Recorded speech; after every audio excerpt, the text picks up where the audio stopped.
Pronto. Pronto, tá gravando a aula já. Porque senão depois eu acabo me esquecendo. Bom dia, bom dia. Quem chegou aí? A Pérola, Lucas, Ellen, a Cauri, Nádia, Rodrigo, Franciele, Ádila. Muito bom dia a todos vocês. Tá, pessoal, algumas pessoas vieram me falar que a nota estava com 80, se era a nota definitiva. Bem, na verdade, eu nem lancei os trabalhos, tá? Então, a nota, ela está até o máximo de 70. Eu vou providenciar esses lançamentos até o final de semana. Se existir algum erro no sistema depois disso, aí você olha no final de semana e você me procure, mas, em princípio, eu nem lancei os trabalhos ainda, tá? Então, fiquem tranquilos em relação. E se tiver problema, pessoal, a gente resolve, tá? Fique tranquilo que as coisas são perfeitamente solucionáveis, ok? Não precisa ficar preocupado, às vezes a nota acaba tendo um equívoco. Pessoal, eu mesmo tenho, atualmente,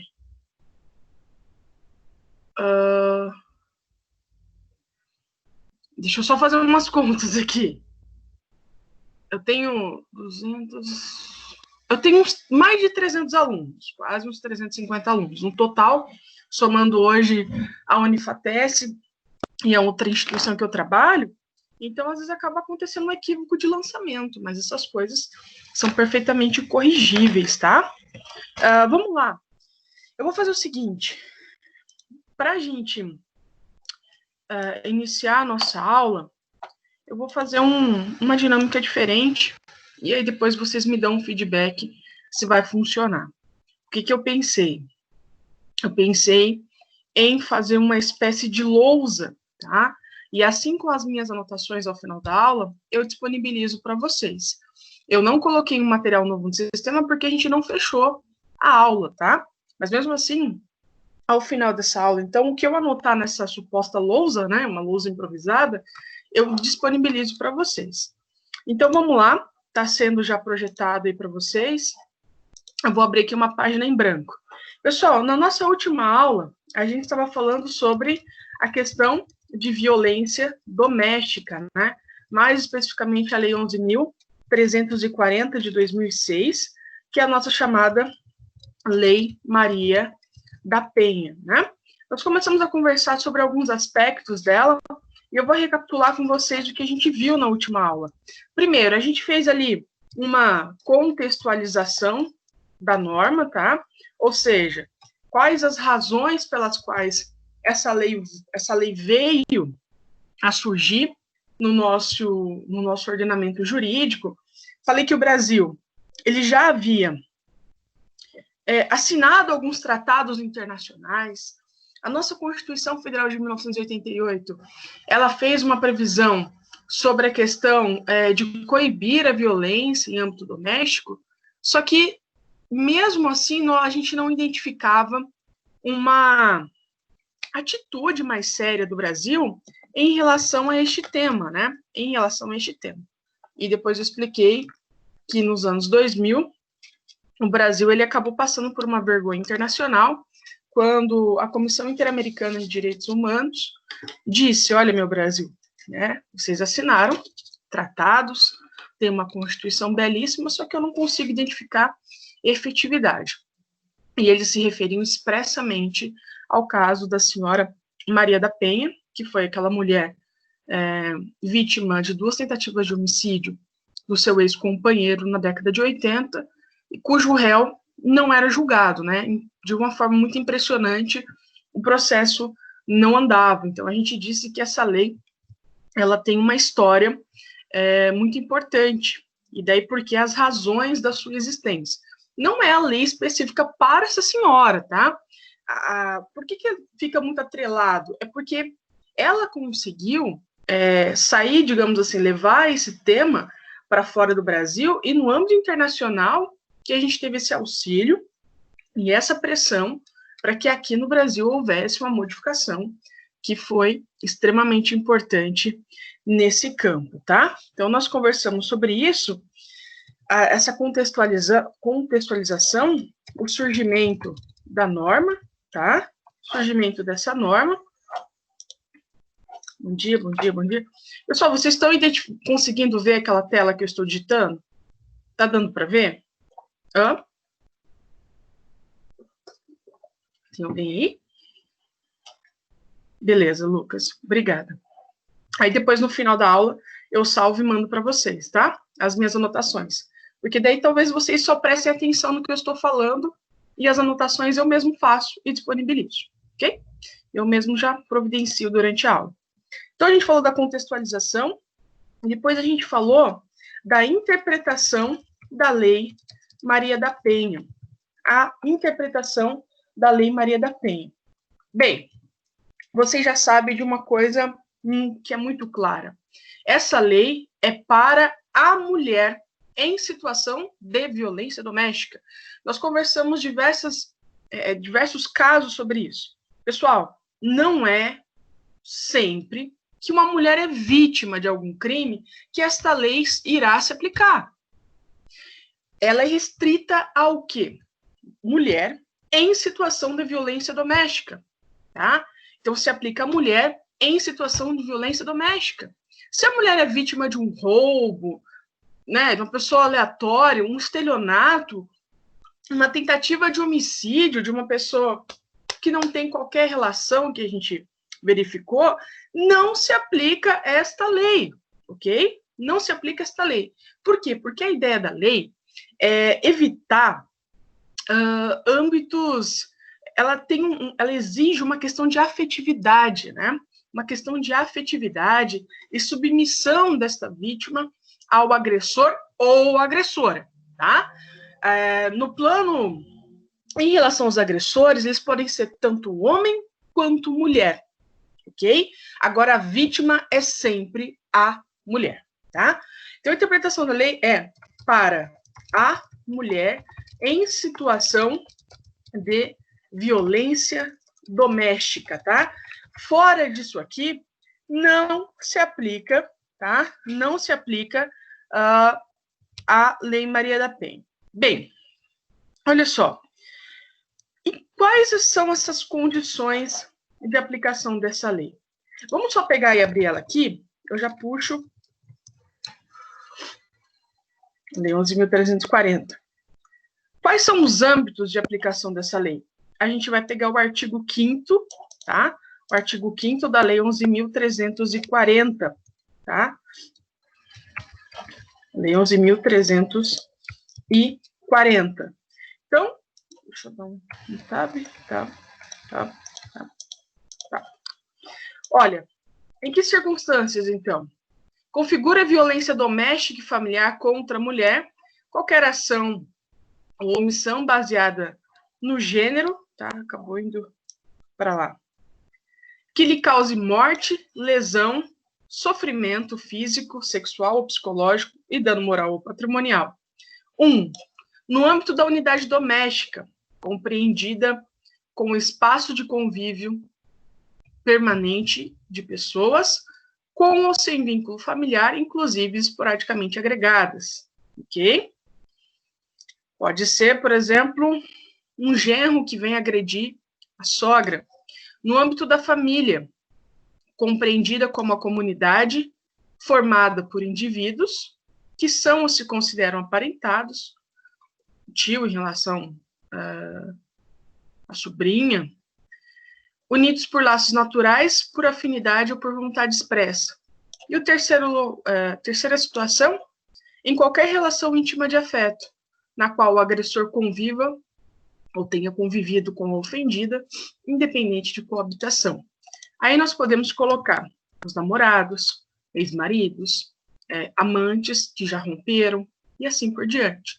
E um detalhe bem importante no artigo 5º é que para você aplicar essa Lei Maria da Penha, já diz aqui, ó, as relações pessoais enunciadas neste artigo independem de orientação sexual.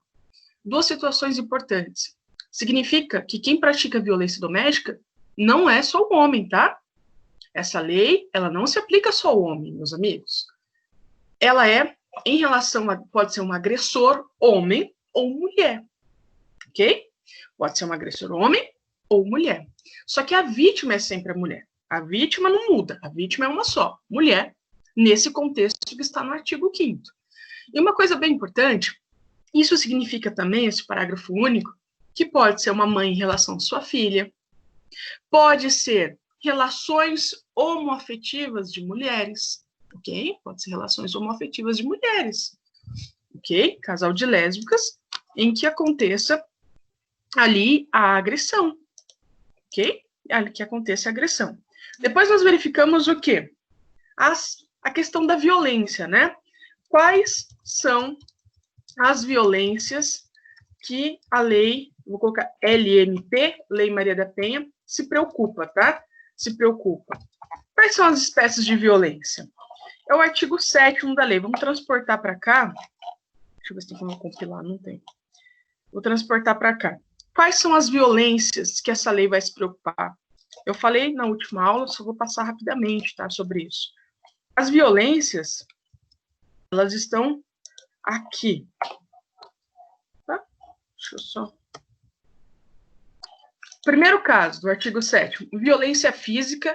Essa é aquela violência literalmente visível, né? A violência física você consegue visualizar. Ela é explícita, é no corpo. Claro, pode ser que ela seja visível, como é aquela no sentido de eu empurro uma pessoa, né, isso vai dar via de fato, de um tapa, às vezes não precisa ficar uma marca, mas já é violência física. Depois a chamada violência psicológica, que é muito interessante, inclusive, que essa lei ela entendeu que quando a gente se refere à violência, não é só a violência que atinge o corpo da pessoa. A violência é todo o comportamento, como o próprio nome diz, violento e autoritário, que retira a liberdade da pessoa. No caso, a mulher em situação de violência doméstica. A violência psicológica ela pode ser como qualquer conduta que cause dano emocional e diminuição da autoestima, ou que lhe prejudique e perturbe o pleno desenvolvimento, ou que vise degradar ou controlar suas ações, comportamentos, crenças e decisões mediante ameaça, constrangimento, humilhação, manipulação, isolamento, vigilância, perseguição contumaz, insulto, chantagem, ridicularização, exploração e limitação do direito de ir e vir ou qualquer outro meio que lhe cause prejuízo à saúde psicológica e autodeterminação. Pessoal, vocês se recordam que eu comentei na última aula que esta lei, olha que coisa interessante, ela se preocupa com a violência, mas nem sempre a violência praticada na Lei Maria da Penha, ela vai ser um crime. É uma coisa que você fala, poxa, mas não faz sentido isso, uma violência não ser crime. Olha só, eu dei aquele exemplo, né? A moça, né, a mulher, tá com uma roupa específica, ou uma maquiagem, e o seu companheiro ou companheira, né, ou a mãe, não sei, diz, com essa roupa você não vai. Ou tira esse batom vermelho que você está parecendo, né, enfim, aqueles nomes impróprios. Perceba, não ameaçou essa pessoa, essa vítima, não a lesionou, não fez nada. Só que ainda assim é uma violência para aquela pessoa, porque primeiro, né, vai atingir, segundo a lei, a autoestima, vai gerar ali, vai controlar suas ações, porque, afinal de contas, você está dizendo que ela não pode utilizar a roupa que ela deseja, que ela não pode utilizar o batom que ela, né, quer. Você está querendo controlar o comportamento dela e as decisões. Então é violência. Mas falar para você que isso vai dar um crime? Não, não vai dar. Agora, claro, se eu falasse, tira esse batom vermelho, senão eu te mato, pera lá, a situação mudou. Aí eu vou ver uma ameaça, que a gente chama, né? Mas nem sempre o ato de violência na Lei Maria da Penha, ele vai redundar num crime. Portanto, essa lei, pessoal, coloquem isso na cabeça de vocês, ela é muito complexa no sentido de, não é só na esfera punitiva que a gente está falando. Essa lei ela tem uma preocupação muito além disso. Ela tem uma preocupação em efetivamente proteger essa pessoa para que ela seja quem ela deseja ser. Nós estamos falando de submissão, de constrangimento à mulher, e isso não precisa acontecer um feminicídio, não precisa acontecer uma lesão corporal, essa mulher não precisa ser estuprada, ela não precisa... Enfim, não são as situações mais graves apenas que configuram essa violência. Aliás, são os aspectos sutis que começam a dar indícios dessa violência. Okay? Então, ela tem uma preocupação muito importante em relação a isso. Depois da violência psicológica, tem o segundo caso de violência psicológica. Não, peraí, deixa eu só ver uma coisa aqui. Deixa eu só tirar esse inciso segundo, porque ele está arriscado, na verdade. Pronto. 3. A violência sexual, né? A violência sexual, perceba que é aquela entendida como qualquer conduta que a constrange a presenciar, manter ou participar de relação sexual não desejada, mediante intimidação, ameaça, coação, tá? Intimidação, coação ou uso da força, deixa eu puxar isso para.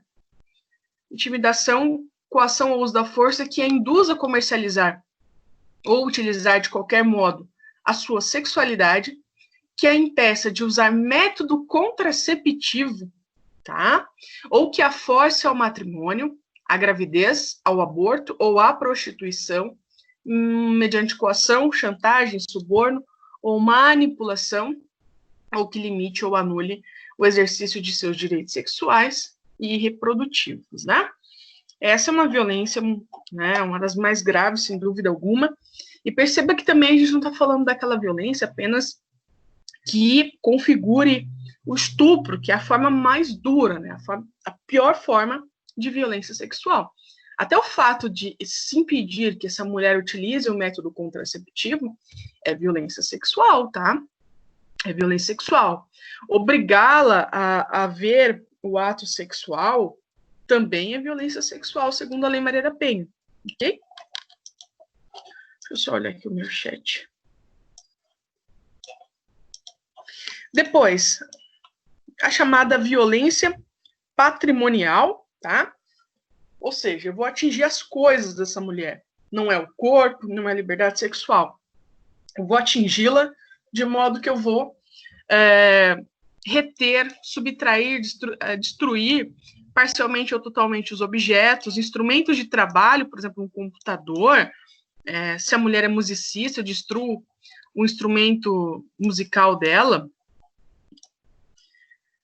Documentos pessoais, valores e direitos ou recursos econômicos incluídos os destinados a satisfazer suas necessidades.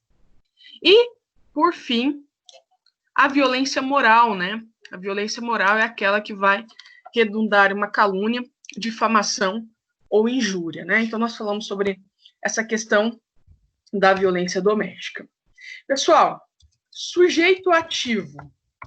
Professora, sujeito ativo, eu estou me referindo, quem pode praticar esta conduta, né? Quem que pode praticar a conduta de violência na Lei Maria da Penha?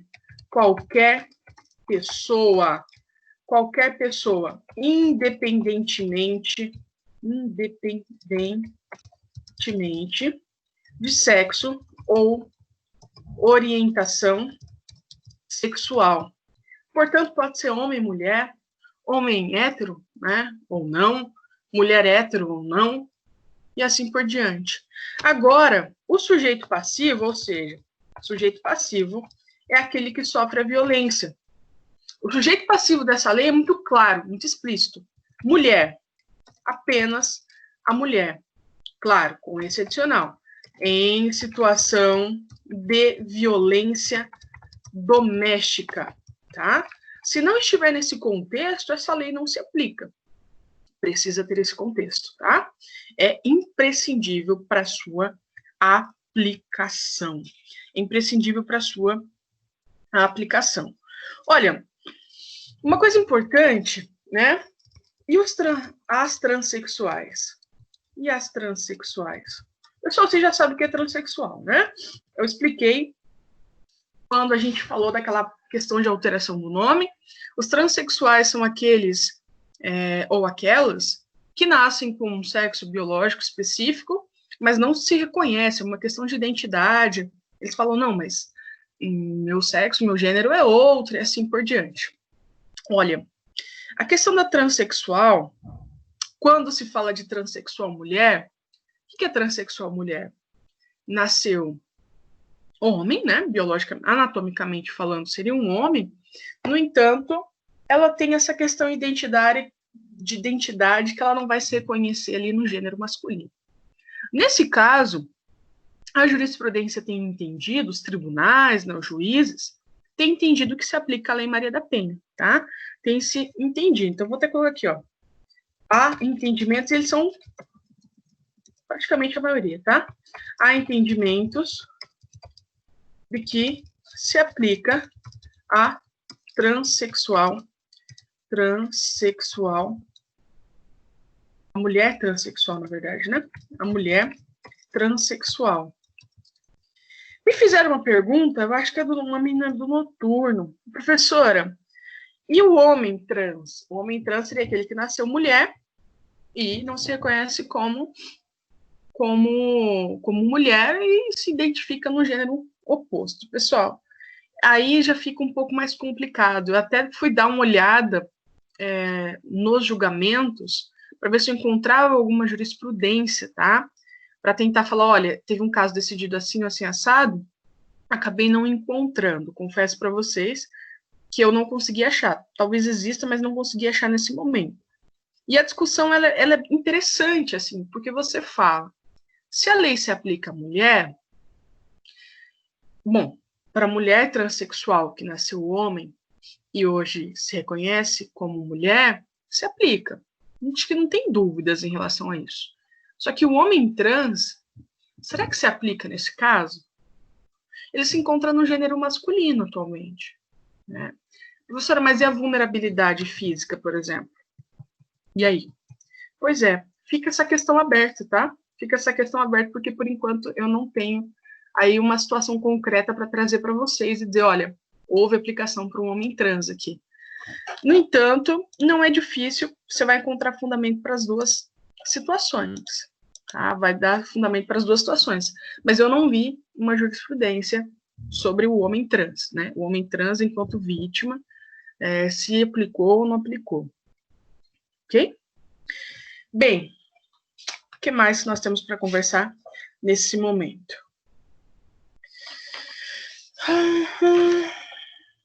Falamos da unidade doméstica, âmbito familiar, relação íntima de afeto, tá? Vamos entender esse âmbito de violência doméstica. Eu vou voltar aqui, eu vou dar só uma formatada para ficar mais tranquilo para eu trabalhar. Aqui, pronto. E aqui. Vou fazer alguns comentários em relação a isso, tá? Então, âmbito da unidade doméstica, tá? Âmbito da unidade doméstica. Olha que interessante. Então, vou até colocar aqui, ó. Inciso 1, comentários. Esse âmbito da unidade doméstica, ele diz que pode ser pessoas com ou sem vínculo familiar, tá? Na unidade doméstica, com ou sem vínculo familiar. Sabe o que eles vão colocar aqui? Eles vão colocar até a empregada doméstica. A empregada doméstica que convive ali diariamente, que não tem vínculo com aquela família, poderia ser vítima da violência doméstica, tá? Então, vou ter que colocar assim, ó. A empregada... Eles consideram que a diarista não, tá? Porque a diarista, ela não tem essa convivência, digamos assim, contínua. Ela é esporádica, tá? Mas não agregada esporadicamente. Ela não tem vínculo, ela está mais distante. A empregada doméstica, tá, poderia ser vítima. A empregada doméstica poderia ser vítima. E este primeiro inciso, ele leva em conta a situação espacial. O que é a situação espacial? A casa, o âmbito mesmo de convivência entre essas pessoas, ok? O âmbito de convivência destas pessoas. Então, leva em consideração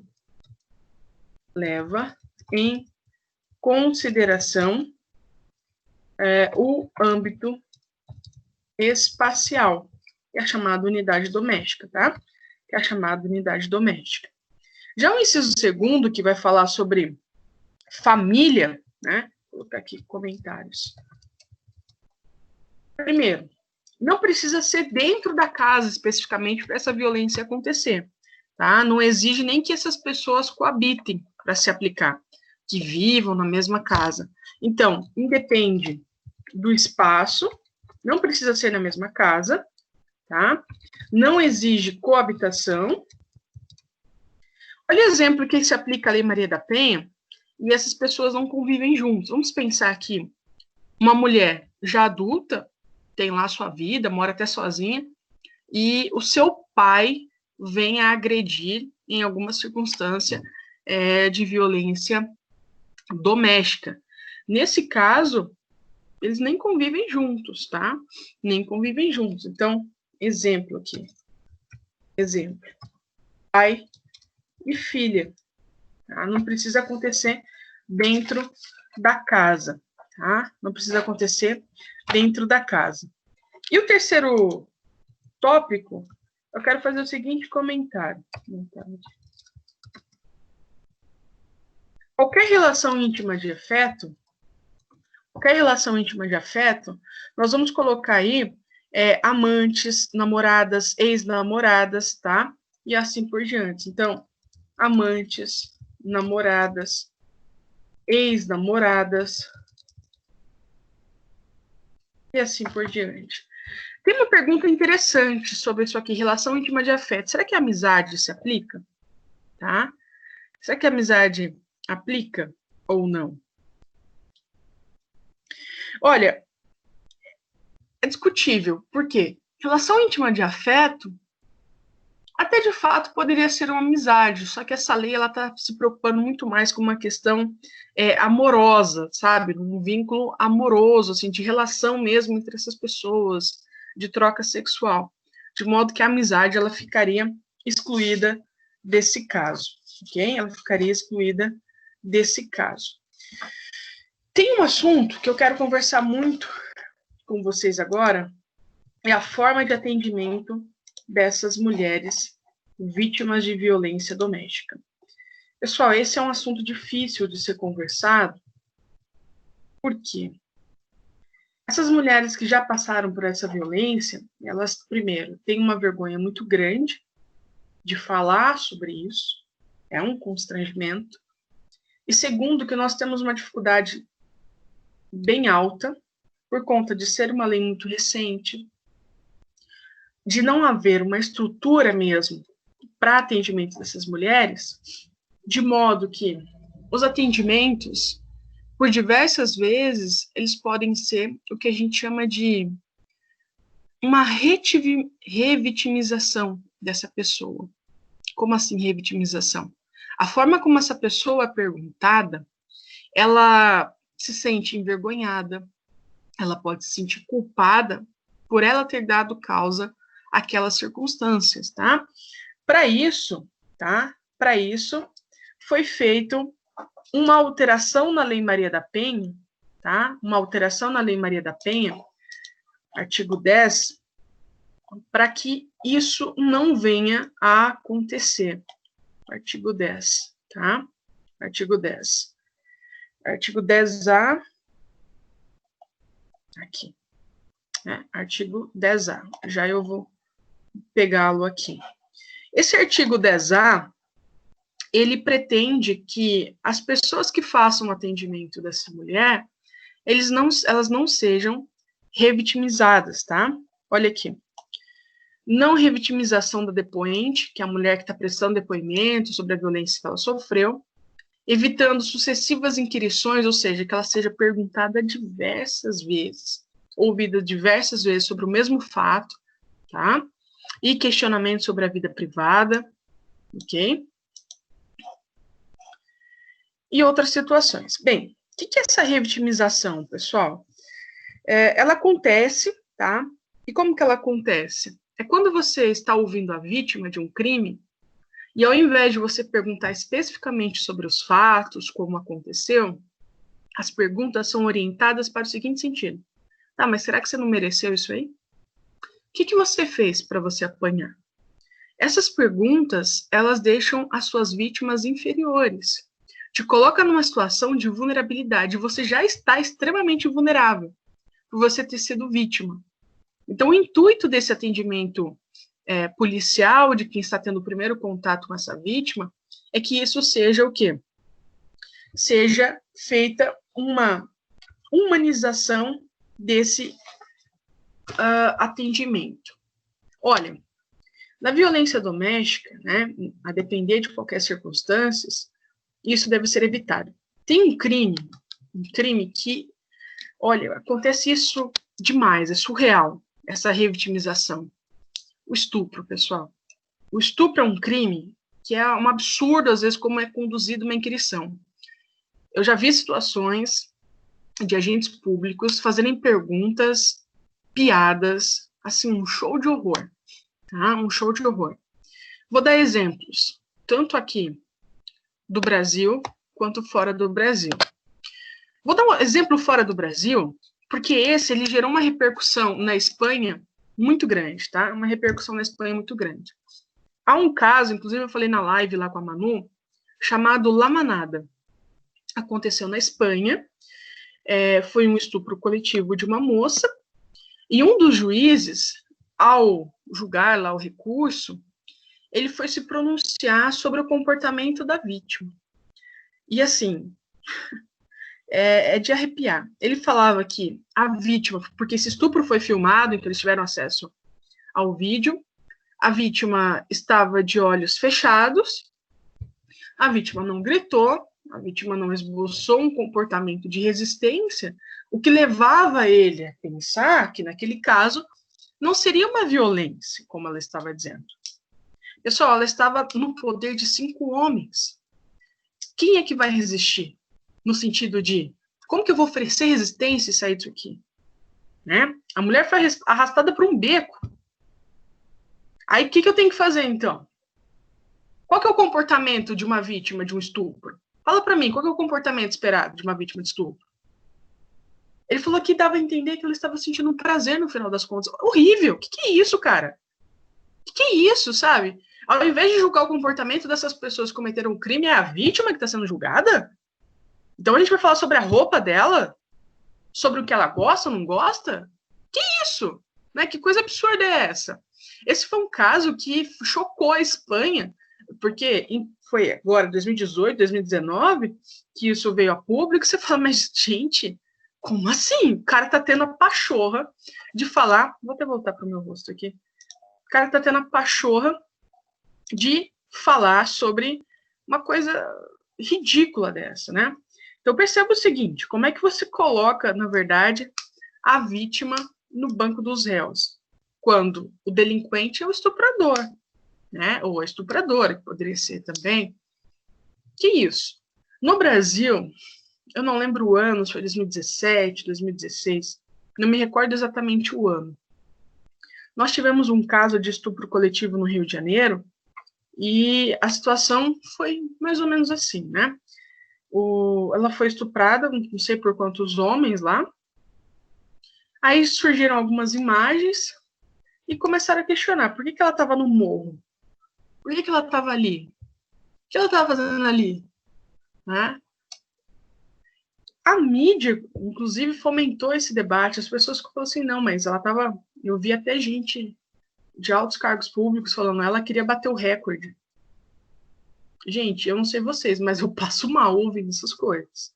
Eu passo mal ouvindo essas coisas. Por quê? Mostra uma falta de humanidade com a vítima e também mostra o seguinte, que parece que a gente normaliza esses comportamentos de violência, né? É extremamente grave ouvir uma barbaridade dessa. É extremamente grave. Alguma coisa está muito errada na nossa sociedade. Ela está muito doente de que, na verdade, a gente vai julgar a vítima e não o estuprador. Segundo, isso desestimula que as mulheres, né, não é que o homem não possa ser estuprado, ele pode, né, mas como acaba sendo quase sempre mulher, a gente desestimula que as mulheres busquem atendimento do setor jurídico, porque ela sabe que se ela chegar na delegacia de polícia, ou se ela for para frente de um juiz, é ela quem vai ser julgada. Ela não vai se sentir, já é horrível você falar de uma violência, né, falar de um trauma. Aí você vai ser julgada e vai perguntar qual é a roupa que você trajava naquele momento. Pera lá, o meu crime, então, é caminhar na rua à noite sozinho. Esse é o meu crime. O meu crime é esse. É a roupa que eu estou vestindo que me torna culpada por isso. Alguma coisa está muito errada, sabe? Tem alguma coisa muito séria nisso. A gente precisa conversar, pessoal. Não é por aí. Mas a ideia, vamos lá.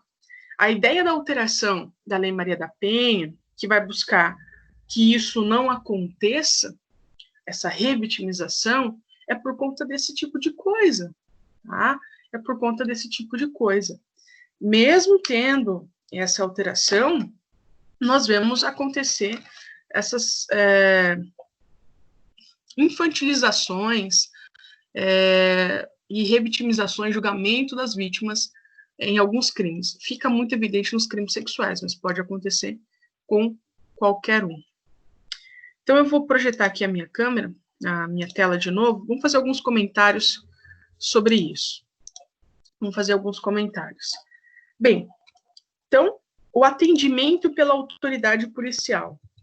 Atendimento pela autoridade policial. Atendimento pela autoridade policial. Como é que isso vai ficar? O atendimento pela autoridade policial. Vamos pegar aqui o dispositivo da lei, que é o artigo 10, tá? O artigo 10A. Até aqui. Artigo 10A. Deixa eu só puxar aqui para baixo. Ficar melhor. Vou fazer aqui uma formatação.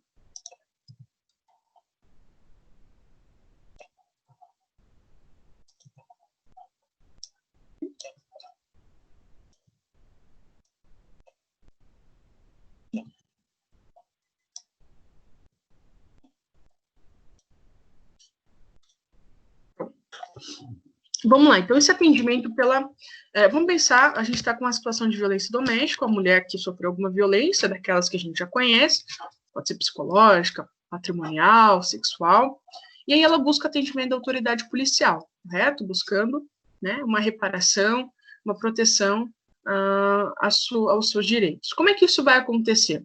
A Lei Maria da Penha, então, ela vai dizer, olha, esse atendimento tem que ser o seguinte, o atendimento especializado, prestado por servidores preferencialmente do sexo feminino, tá?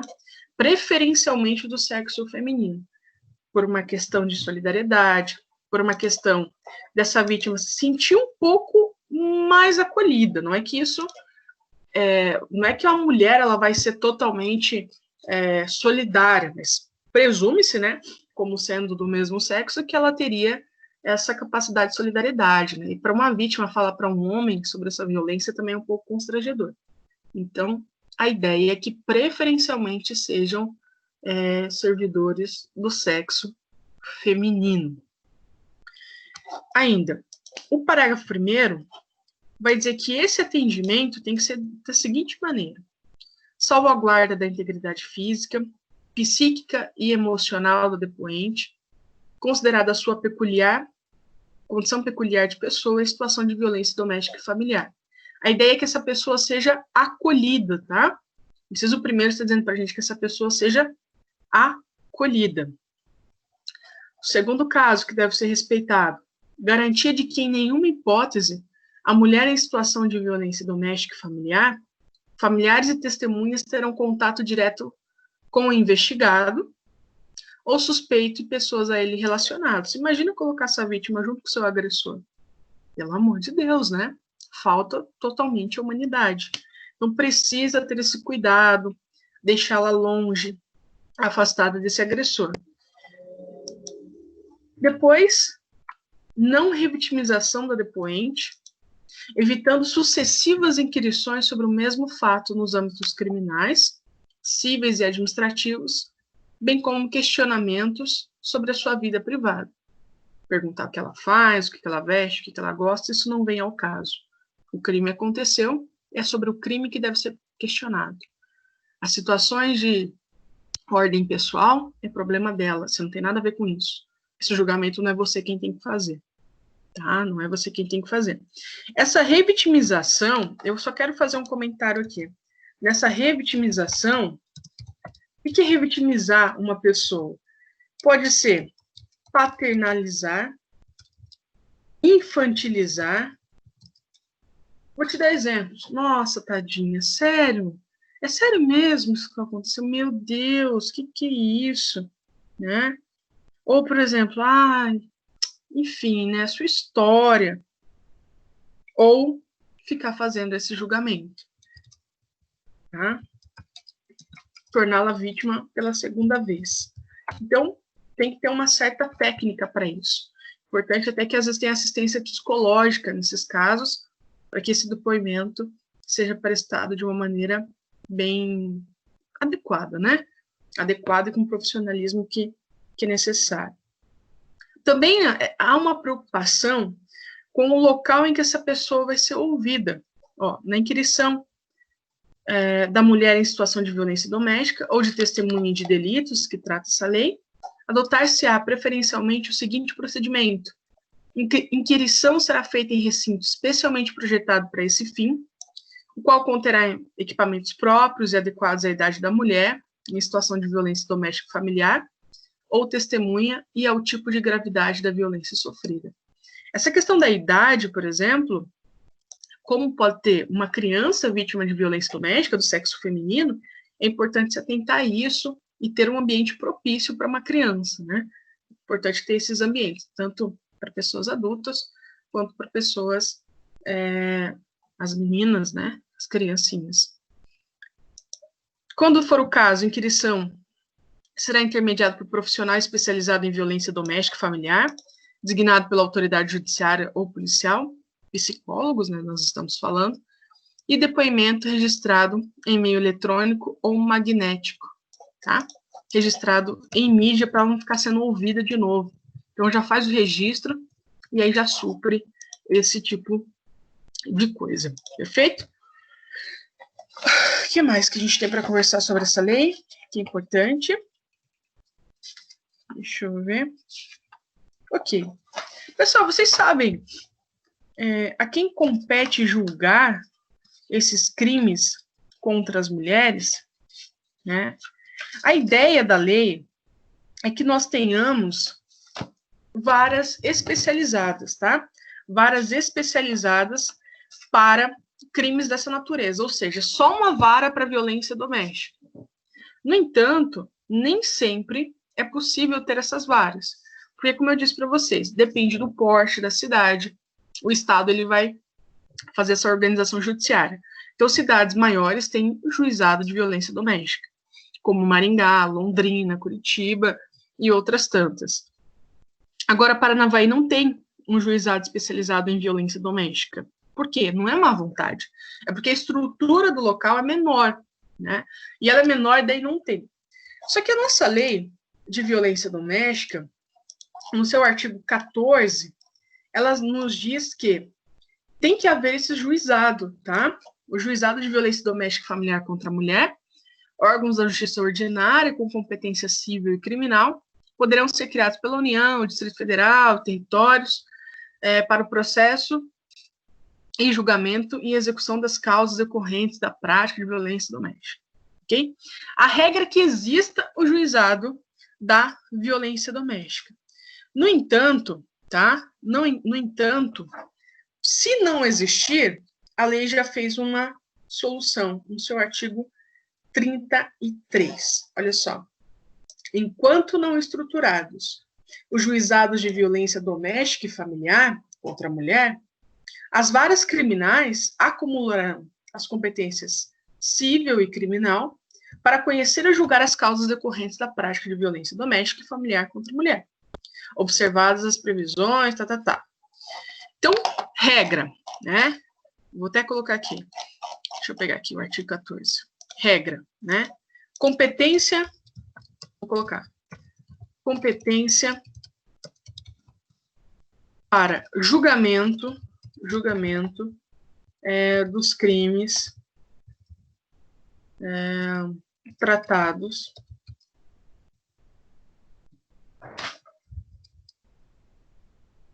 dos crimes não, do crime. Para o julgamento da violência doméstica. Da violência doméstica. Regra, né? Regra. Artigo 14. Então, a ideia é que exista ali um órgão autônomo só para isso. Essa é a regra. Eita, pega. Agora lascou de vez aqui.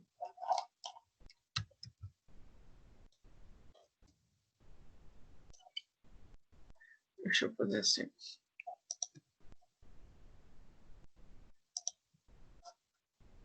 Pronto. Então, a regra é que exista o quê? Juizados de violência doméstica e familiar contra a mulher. Eu vou colocar, no entanto, se não houver o juizado de violência doméstica, Maringá tem, tá? É a 5ª Vara Criminal. Violência doméstica, a competência será da Vara Criminal do local. Onde é que está isso? O artigo 36 da lei, o 33. Pessoal, vocês estão entendendo? Tem alguma dúvida aí? Vocês estão quietinhos no chat? Eu fico preocupada às vezes se vocês estão entendendo, se está chovendo em Paranavaí e vocês já estão dormindo. Eu não sei o que está acontecendo, só me dá um feedback aí, se tem alguma dúvida, se tem alguma questão, vocês precisam saber, como é que tá a coisa aí, tá? Me diga que a gente resolve. Tá tudo certo? Tem ninguém aqui no chat? Nossa Senhora. Olá, tudo bem? Ninguém me escuta? Tem ninguém, gente? Socorro. Não? Ou não tá subindo esse chat? Ai. Gente, vocês estão aí?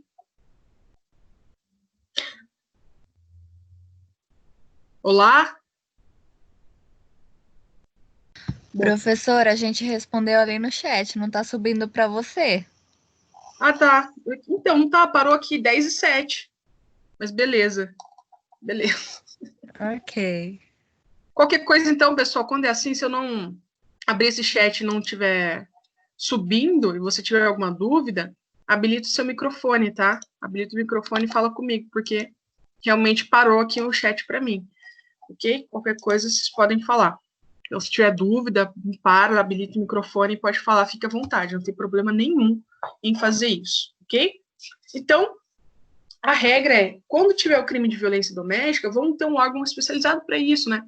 Pessoal, vocês conseguiram já perceber que a essência é uma essência protetiva dessa lei, no sentido de essa mulher não ser inferiorizada, proteger ela de forma absoluta, e, inclusive, quando você tem um órgão especializado para a violência doméstica, naturalmente você já tem uma mentalidade diferente, porque você só trabalha com isso.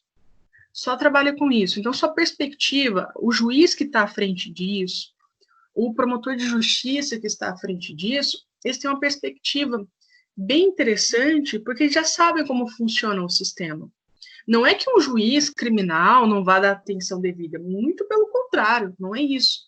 Mas se você especializa, quando a gente especializa um tema, tem um pensamento diverso, né? Você vê um cuidado maior, né? Sabe da responsabilidade daquela situação. Então, a ideia é nesse sentido, né? Desde o primeiro atendimento, lá na delegacia de polícia, quem teve o contato com essa vítima logo após o acontecimento, desde o julgamento, é especializar para atender essa pessoa de uma forma que ela se sinta, na medida do possível, né, acolhida, protegida, né, que ela se sinta segura para falar de uma situação tão constrangedora e violenta. Olha só, a outra situação que nós precisamos conversar, tá? Situação que nós precisamos conversar. Quais são as medidas protetivas que existem na Lei Maria da Penha, né? Quais são as medidas protetivas que existem na Lei Maria da Penha, né? Quais leis são essas? Nós vamos ter duas situações. Primeiro, medidas que obrigam o agressor, ou seja, que o agressor não faça determinada coisa. e medidas destinadas à vítima, tá? Medidas destinadas à vítima. Então, vamos entender o que essa lei ela destina para as vítimas e os seus agressores. Então, medidas. Vamos ver um pouquinho sobre as medidas protetivas de urgência. O que eu posso fazer a partir da violência? Lembrando que essa lei, a ideia dela não é ter crimes, tá? Não é que não vai acontecer crime, pelo contrário, vai acontecer um monte. Só que ela em si não faz a previsão de crimes. Só a partir de 2018 ela fez a previsão de um crime que eu vou conversar depois. Mas a ideia dela é como é que a gente vai proteger essa vítima quando acontecer um crime, né, como tem um atendimento policial, como que o processo vai ser tocado, quem que vai atender, preferencialmente mulher. Então, a preocupação dela é em proteger essa mulher para que ela se sinta confortável e passe por aquela situação, enfim, se liberte, né? Se bem que, é claro, muito difícil, na lei que vai conseguir fazer isso. Estruturar uma assistência devida para ela. Então, as medidas protetivas de urgência. Onde é que estão essas medidas protetivas de urgência? Vamos olhar a Lei Maria da Penha, no seu artigo 19. Quais são essas medidas protetivas de urgência? Elas podem ser concedidas pelo juiz, a requerimento do Ministério Público, ou a própria ofendida, né, que é a mulher que está sofrendo essa violência, tá? Que está sofrendo essa violência. Então, quem que pode buscar essas medidas? Pode ser tanto o juiz deferindo, a pedido do Ministério Público, ou a pedido da ofendida. O que eu tenho percebido, né, eu tenho uma colega que é delegada da mulher, inclusive, ela falou que no atendimento eles fazem assim, ouve, né, e entrega para ela, fala, olha, o que você pode pedir, né, já que ela tem pedido. Tem algumas medidas que você pode adotar.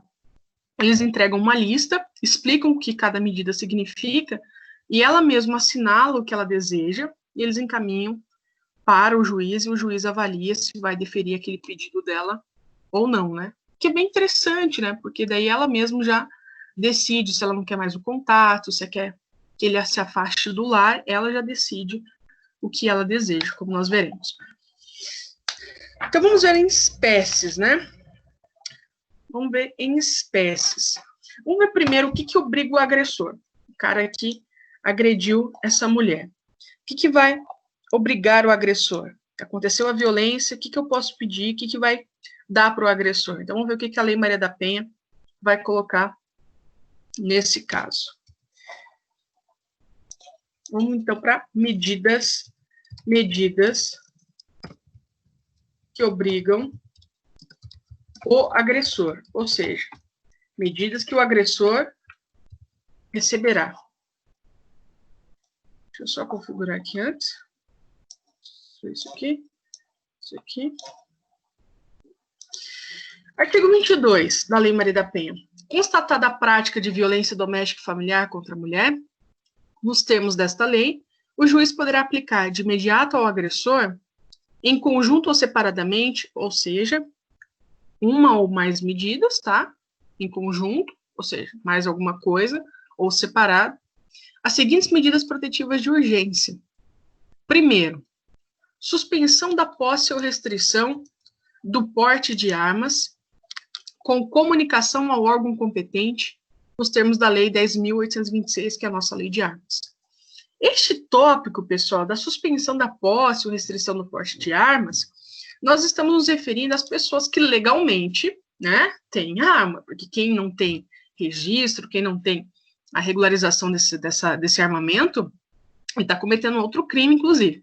Mas vamos pensar que é um agente de segurança pública.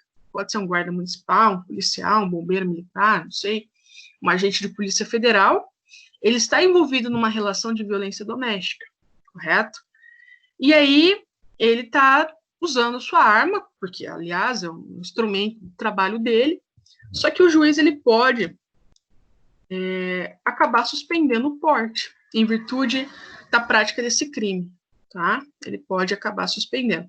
Essas medidas protetivas, deixa eu só explicar para vocês, elas são destinadas, não vai ter uma condenação em medida protetiva, tá?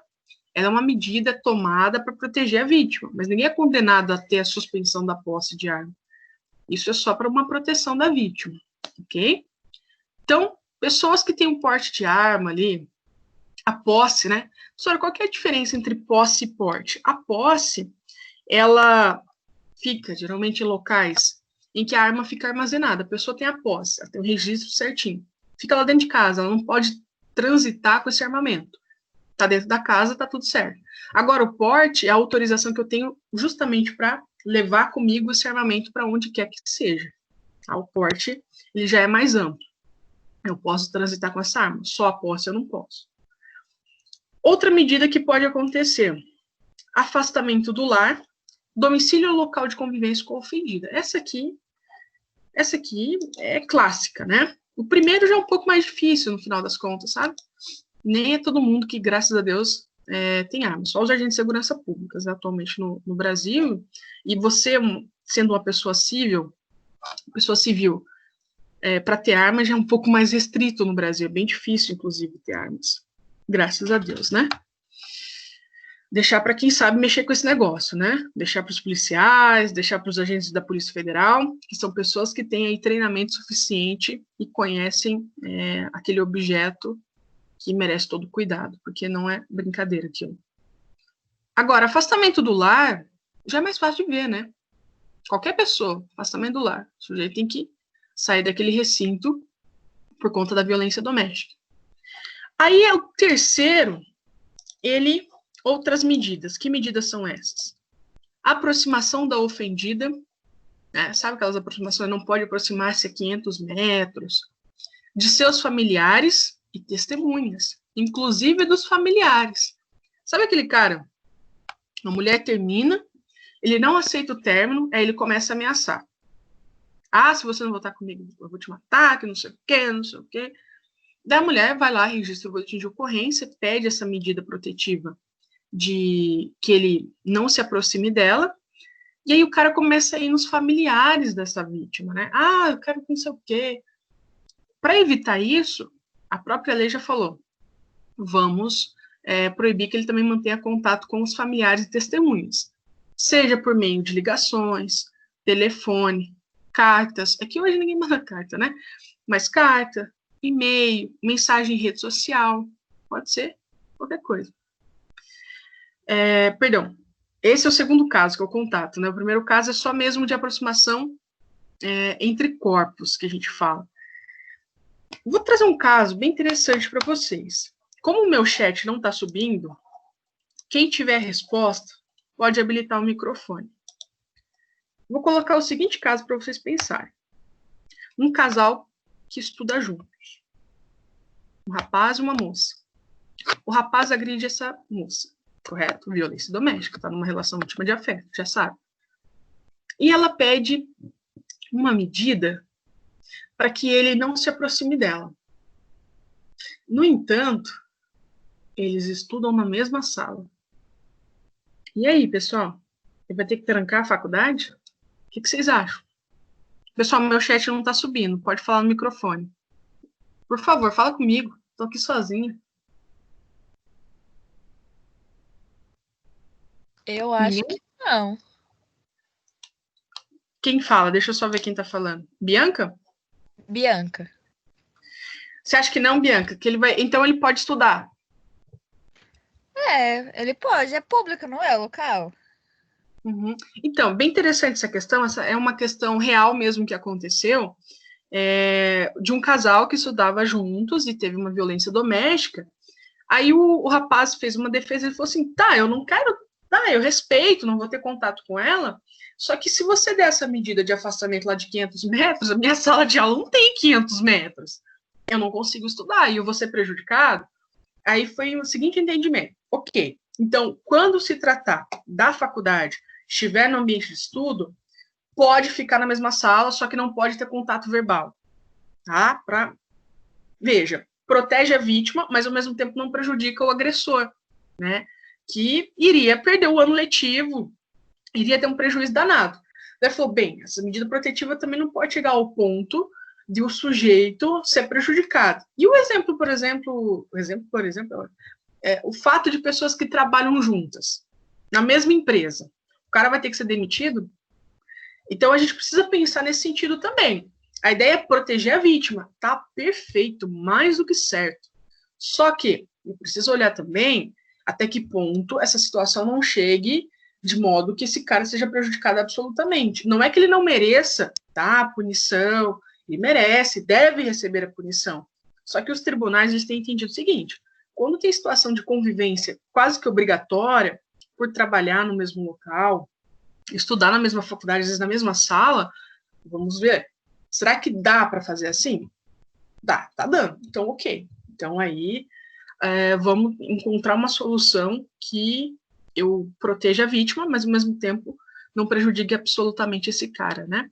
Então, só para vocês saberem, é uma jurisprudência do STJ, inclusive. Outra coisa que não pode acontecer, contato com a ofendida, né? Qualquer meio de comunicação. Então, WhatsApp, rede social, tudo, pessoal. Não é para fazer contato com a vítima. Depois, frequentação de determinados... Professor? Oi? É o Lucas que tá falando. A Natia perguntou se... É que ela tá sem microfone, ela perguntou se tiver duas salas no mesmo curso, no mesmo ano, na mesma faculdade, e se não haveria como uma troca ali. A possibilidade de trocar de sala. Pessoal, vamos fazer assim, enquanto vocês precisam perguntar, habilita o microfone, porque daí também fica mais dinâmica a aula. Uma boa pergunta. Sabe o que dá para fazer? Aí vai de uma situação de avaliar o caso concreto. O que o juiz poderia fazer? O juiz, antes de deferir esse afastamento total, ele poderia oficiar para a faculdade perguntando isso que você colocou, se há duas salas. Se houver duas salas, o juiz vai falar assim, bom, se tem duas salas, eu determino que ele seja transferido para outra, para evitar o contato, né? Aí tá tranquilo, mas vamos pensar que não tem duas salas, é uma só. É nesse caso que fica complicado, né? Que eu não posso fazer ele trancar a faculdade. Agora, se tem duas salas, ótimo, perfeito, melhor ainda. Aí eu consigo solucionar a questão de uma maneira mais né? Enfim, sem precisar de tantos danos assim. Então, frequentação de determinados lugares a fim de preservar a integridade física e psicológica da ofendida. Restrição, essa aqui é um pouco dolorosa, assim, no sentido de dolorosa porque, assim, a violência já é dolorosa, aí chega nessa situação, fica pior ainda. Restrição ou suspensão de visitas aos dependentes menores, ouvida a equipe de atendimento multidisciplinar ou serviço similar. O que isso está querendo dizer? Vamos pensar que é um marido que agrediu a esposa, né? A situação chegou, se tornou insustentável, esse cara é obrigado a deixar o lar. E os filhos, pessoal, como é que fica? É direito do pai ter a convivência. Sem dúvida alguma, é direito do pai ter essa convivência. Só que nesse caso, a depender da gravidade da situação, e essa é uma medida que geralmente é tomada de uma maneira mais contida, preciso avaliar o caso concreto, a depender da gravidade da situação, a visita a essas crianças, ela vai ser suspensa ou ela vai ser restrita, né? Ela vai ser uma visita vigiada, que se chama, para evitar qualquer problema aí maior, tá? Para proteger essa criança. Porque, perceba, a violência doméstica, ela não atinge só a mulher. Né? Ela não atinge só a mulher. Numa situação que tem filhos, e os filhos assistem à violência, é uma situação muito dura. É uma situação muito triste, pessoal. É muito triste para um filho, né? Filhos, crianças, adultos também, né? Mas crianças ver a mãe apanhando, sendo ofendida, é uma situação que até prejudica o desenvolvimento dessas crianças. Então, a preocupação é nesse sentido também. Ok? A preocupação é nesse sentido. Depois, outra medida que é destinada ao agressor. Prestação de alimentos provisionais ou provisórios. Lembra que a gente falou de alimentos provisórios? Bem, não é alimentos gravídicos aqui, evidentemente. Mas eu vou te colocar uma situação prática. Uma mulher que nunca trabalhou, ela depende totalmente desse marido. Só que ela está sendo agredida há anos, nem precisa ser há anos, né? Mas vamos dar tons mais dramáticos. Agredida há anos. Aí chega um patamar que ela fala, não dá mais. Só que ela não tem para onde ir, ela não tem renda, que ela vai fazer? Esse dispositivo, ele está dizendo, então, que o agressor vai ter que fornecer alimentos. Alimentos para o quê? Para que essa pessoa sobreviva, ok? Para que ela sobreviva. Já que tem essa dependência econômica quase que exclusiva, pera lá, ela não vai ficar dentro dessa casa sofrendo essa violência por ela não ter dinheiro. Não é justo isso. Ela vai ter a proteção devida e o agressor vai ter que pagar os alimentos provisórios. Provisórios o quê? Até que ela consiga se manter, encontrar uma fonte de renda adequada. Tá? Até que ela encontre uma fonte de renda adequada. Porque senão, pessoal, a gente vai perpetuar essa violência. Né? Imagina se ela... Porque ela olha e fala assim, mas como que eu vou denunciar se eu não tenho nenhuma profissão? O que eu vou fazer com essas crianças? Eu tenho filho. Né? Esse é um dos impeditivos, inclusive, da denúncia dessa violência. Porque é o que as mulheres pensam. O que eu vou fazer com os meus filhos? Eu não tenho como sustentar. E o marido está ali. Se você, né, me denunciar, você não vai ver essas crianças, não tem para onde ir, você não tem onde cair morta. Então, gera uma violência sobre violência. Então, olha a preocupação da lei. Falou, não, calma lá. A mulher está sendo agredida, vamos encontrar uma forma dela conseguir sair fora dessa violência, tem ali uma renda para se manter e para manter essas crianças, né, porque é obrigação dos pais, inclusive, até que ela consiga encontrar uma fonte de renda adequada, ok? Então, tem uma preocupação em relação a isso. Comparecimento do agressor a programas de recuperação e reeducação, tá? São programas aí que tem, pelo menos, a ideia é que o sujeito, ele seja ressocializado, tome consciência dessa violência e assim por diante. E acompanhamento psicossocial do agressor por meio de atendimento individual ou em grupo de apoio, tá? Ou em grupo de apoio. Tem uma... Deixa eu só ver aqui, tem uma alteração. Aqui. É essa aqui. Essa alteração que eu acabei de falar para vocês, o comparecimento do agressor a programas de recuperação e reeducação e acompanhamento psicossocial por meio de atendimento individual ou em grupo de apoio, eu quero fazer um comentário bem legal assim com vocês, porque tem uma coisa aqui muito boa nessas duas medidas para o agressor, que é a seguinte: a Lei Maria da Penha, ela tem uma preocupação que com certeza deve ser a principal em relação à mulher, de proteger a mulher, né? Até aí nenhum problema. Meu Deus, que bom. Só que chegou-se à conclusão de que ia lá, dava medida protetiva, protegia essa mulher, só que quando a coisa, digamos, passava, esse agressor voltava a cometer crimes da mesma natureza, tá? Da mesma natureza. Lembrando que o agressor, né, o réu de violência doméstica, geralmente ele tem um perfil diferente dos outros considerados criminosos. Por quê? Ele pode ter emprego fixo, ele pode ser um bom pai, ele pode, enfim, fazer, digamos assim, ser aquele cara que você olha e você nunca imagina que ele cometa aquilo dentro de casa. Só que ele tem esse lado sombrio, é um agressor, portanto é um criminoso dentro de casa. Ok? Só que mundo afora, digamos assim, ele está trabalhando, às vezes nem bebe, né? Pode ser que bebe, mas nem bebe, está seguindo a vida dele. E aí a preocupação desse dispositivo aqui do inciso 6º e 7º é de como a gente consegue minimizar a chamada reincidência em crimes de violência doméstica. Aí surgiram uns projetos, e no Paraná isso está muito forte, graças a Deus o Paraná está bem estruturado, falta muito, mas está até caminhando bem. Os chamados grupos reflexivos para agressores. Esses grupos reflexivos, que às vezes é o próprio Ministério Público que organiza, junto com faculdades, assim por diante, esses homens passam por esses acompanhamentos e o intuito é o seguinte: conscientização do ato praticado. Inclusive, eu estava vendo uma entrevista aqui de uma promotora no Paraná, que ela tem um projeto desse na comarca, para os agressores, aí começam os atendimentos, são várias sessões, né? Tanto psicólogos, o promotor está ali, tem uma assistência bem interessante. E aí, vai conversando com o agressor. O agressor fala, não, eu não cometi isso, não, gente, eu não sou um criminoso, ele fala. Eu não fiz isso. Ele não tem consciência do ato dele, muitas vezes, de que aquilo que ele realizou é uma violência. Falta essa percepção. E esses grupos, eles vão trabalhando, falando, não, mas você não pode puxá-la dessa maneira, você não pode dar esse tapa nela. Ela não é sua, e aí vai conversando. Chega nos finais da sessão, eles compreenderam que o que eles realizaram é uma situação que não é admitida. E eles acabam mudando seus comportamentos. Então, eu acho que esse lado também é muito positivo. É muito positivo. A gente tem que se preocupar com a vítima, mas a gente tem que se preocupar por que esses agressores estão continuando a machucar, a agredir, a ofender. Então, a gente precisa tratar o agressor, não que ele não deva ser punido. Tem que ser punido, mas tem que ser além disso.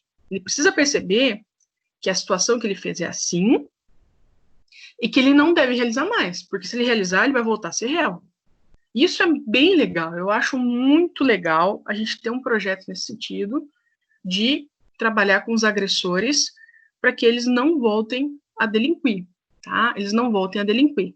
Para as mulheres também tem grupos, tá? Tem grupos, e eles já são mais pioneiros, com certeza, porque a preocupação central é a mulher, que foi vítima de violência, mas esses grupos para o homem é realmente no sentido de responsabilização, dele entender a responsabilidade dele, da situação que ele cometeu, e de que aquilo é algo que não é permitido, tá? Algo que não é permitido, né? Que bom seria se nenhum sujeito chegasse a cometer isso. Pessoal, eu estou falando toda hora de homens, mas, por favor, os meninos, não me sintam ofendidos, tá? Eu não estou dizendo que você é um agressor de mulheres, que isso? É que, via de regra, quando a gente tem uma violência doméstica, acaba tendo uma relação ali de afeto amoroso mesmo entre homem e mulher. Mas não é que uma mulher não possa ser agressora. Pode ser sim, tá? Pode ser agressora, uma filha bater na mãe, e o que acontece, né? Bastante, inclusive. Mas eu estou me referindo mesmo às relações afetivas entre homens e mulheres, que é o que a gente vê mais nesses casos. A gente vê mais nesses casos de relações íntimas de afeto, de mulheres sofrendo essa violência. Então, tá aí uma coisa que eu acho muito positiva, é uma alteração recente, agora de 2020, que incluiu como essa medida de urgência para o agressor, tá? Tornando, então, viável que ele seja encaminhado como medida protetiva a essa situação. Até porque, vamos ser sinceros, né, pessoal? A gente não pode julgar ninguém envolvido nessa situação. Eu sou sempre defensora de que a mulher, ela tem que ser livre, né, não tem como pensar diferente, e que ela deve tomar o que lhe convém, né, as atitudes que lhe convém. Pode ser que existam situações que a mulher, ela até queira permanecer com aquela pessoa, só que ela não admite ser agredida, né, quem admite ser agredida? E pode ser que isso venha a solucionar esse problema, essa violência que está acontecendo naquele local. Aí passa por esse programa e a pessoa reconhece essa responsabilidade, muda suas atitudes e assim por diante. Já vi gente falando que marido, não pessoas próximas a mim, mas entrevistas, de que os homens casados com as mulheres passavam por esses programas reflexivos e depois mudavam o seu comportamento e a situação conjugal entrava no eixo, né? Mas, claro, não é para todos os casos que isso aqui vai ser aplicado. Estou falando de situações mais leves, né? Lesão corporal leve, ameaça. Não dá para aplicar isso aqui para uma tentativa de feminicídio, né? Uma tentativa de feminicídio, aí a situação é uma coisa um pouco, né, mais severa e mais crítica. Agora, um empurrão, uma via de fato, que a gente chama, né? São crimes mais levinhos, dá para aplicar para que essa situação ela se altere, esse curso ele se altere, tá? Então tá aí uma coisa bem importante, que eu acho bem louvável, inclusive, para a gente trabalhar em relação ao agressor. O que mais que eu tenho para falar? Bem, para cumprimento dessa medida que obriga o agressor, que a gente está falando ainda, é possível utilizar da força policial, tá? É possível utilizar da força policial, tá? Que bom seria se não fosse isso, mas a força policial quase sempre tem que estar presente. Vamos falar agora das medidas destinadas às mulheres, né? Medidas destinadas às mulheres. O artigo 23. Essa aqui é para mulher. A primeira que a gente falou é para o agressor. Agora tem medidas para a ofendida, que vai ser a mulher. Então, medidas destinadas a vítimas. Medidas destinadas a vítima. Essas do artigo 22 é para o agressor, né? O agressor é que vai ficar submetido a ela. E aqui tem uma preocupação também com a vítima, né?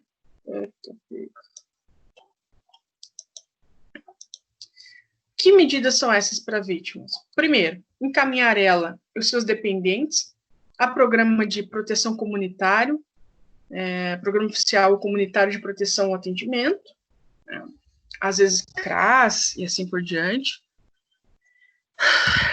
Recondução da ofendida e seus dependentes ao respectivo domicílio. Às vezes o agressor está lá na casa. Espera lá, ela tem que ser reconduzida a essa casa, o agressor vai ter que deixar esse lá. É feito todo um trabalho, às vezes a polícia vai junto, né, para conseguir fazer com que essa coisa aconteça. Depois, determinar o afastamento da ofendida do lar, sem prejuízo dos direitos relativos a bens, guarda e filhos e alimentos. Então, pode ser que ela deixe o local, mas ela não vai ser prejudicada por isso, ok? Determinar a separação de corpos, já não mais convivem. Matrícula. E o quinto, esse é bem legal também. Deixa eu só baixar aqui. Determinar a matrícula dos dependentes da ofendida em instituição de educação básica mais próxima do seu domicílio, ou a transferência deles para essa instituição, independentemente da existência de vaga. O que isso aqui está querendo dizer? Pense na seguinte situação. Houve violência doméstica, o rompimento da relação, e essa mulher vai mudar de casa, né? Vai mudar de casa. E pode ser que a criança esteja matriculada lá onde ela morava, do outro lado da cidade. E aí ela chega nesse novo bairro e fala, vai lá na escolinha e fala, olha, não tem vaga mais, a senhora não vai conseguir transferir, não. Como é que fica? Ela precisa trabalhar. Com quem que ela vai deixar as crianças dela? Não tem ninguém deixar. Esse dispositivo aqui do inciso 5º está dizendo que é possível, para proteger a ofendida, que seja determinado que essa criança seja matriculada onde ela se encontra. Para o quê? Né? A situação já é crítica. Para que a criança e a mãe fiquem despreocupados em relação à distância e assim por diante. Essas seriam as primeiras medidas a serem tomadas em caso de violência doméstica. Depois nós temos o artigo 24, né, que é as questões patrimoniais relacionadas à mulher. Mas isso eu vou falar na próxima aula, daí a gente comenta certinho. Pessoal, tem alguma dúvida? Tem alguma questão? Daí habilita o microfone que meu chat travou. Não sei o que está rolando aqui, não. Tem alguma dúvida em relação a hoje, pessoal? Deu para entender a necessidade e a preocupação dessa lei no atendimento à vítima, de não revitimizar ela, não infantilizar. Depois, a ideia de ter um juizado só voltado para questões de violência doméstica, no sentido de ser mais específico no tratamento daquela questão, de pessoas que estão na linha de frente, que já sabem qual é a dinâmica desses fatos relacionados à violência doméstica. Depois nós conversamos sobre as questões relacionadas às medidas destinadas ao agressor, né? Então tem medidas para mulheres e para o agressor, dele não se aproximar, dele não manter contato, né? E assim por diante. Algumas situações práticas, essa questão de não aproximar-se deve ser adaptada à realidade da situação, então se estuda na mesma sala, vamos entender como é que vai funcionar, se é possível que ele esteja na mesma sala que essa vítima ou não.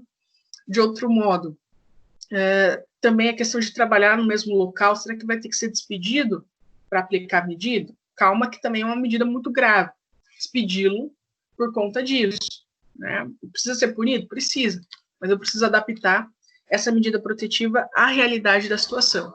E agora nós começamos a verificar em relação à ofendida, né?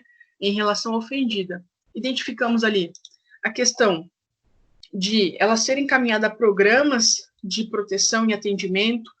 Tem um programa muito legal, que é chamado NUMAP. Paranavaí tem o NUMAP, que é o Núcleo Maria da Penha. Maringá tem o NUMAP, Londrina, Curitiba, que é um programa destinado a atendimento de mulheres. Para que esses programas funcionam? Lá, essa mulher ela vai encontrar assistência jurídica, assistência psicológica devida. Então, por exemplo, está acontecendo uma violência doméstica, rompeu a relação. Essa mulher fala, como que eu vou regularizar a guarda? Como que eu vou buscar alimentos, né, para essas crianças e assim por diante? Esse programa vai conseguir dar todo o suporte necessário para que ela consiga ir tocando a sua vida, né? Temos também a questão dos alimentos provisórios, que a gente conversou, mas esse é progressor, né? Os alimentos provisórios, que ela seja reconduzida ao lar, o cara saiu do local, daí ela vai ser reconduzida para aquilo, e ela vai ser protegida. Então, nós vimos diversas situações nesse sentido. Eu acho que por hoje é o suficiente, né? Tem alguém com dúvida aí? Não. Tranquilo? Pessoal, vocês estão gostando de saber um pouco dessa lei? Sim. Tudo ok, professora. Já conheciam a dinâmica dessas situações de violência doméstica, mais ou menos como funcionava, né? Ou não? Não. Pelo menos eu não. Não, professora? Pessoal, vocês não têm noção do quanto que esses casos de violência doméstica aumentou na pandemia. Ontem aqui em Maringá, no MAP de Maringá, divulgou o número de atendimentos de maio. 538. Eu vou confirmar, vou abrir aqui agora, porque eles publicaram no Instagram. Deixa eu ver quantos atendimentos eles fizeram. Quer ver? Assim, mas foi o recorde. Sabe por quê? Porque as vítimas estão mais confinadas com seus agressores. Né? Cadê? 537, para ser mais exata. Maringá, o NUMAP de Maringá, atendeu 537 mulheres em maio de 2020, pessoal. O número está assustador. Tá? Assustador de violência doméstica. E está assustador porque as vítimas estão convivendo mais com os seus agressores, tá? Logo, intensifica-se a violência doméstica. Um assunto bem sério, tá bom? Mas eu acho que por hoje é só. Eu vou parar a gravação. Parar a gravação. Parar.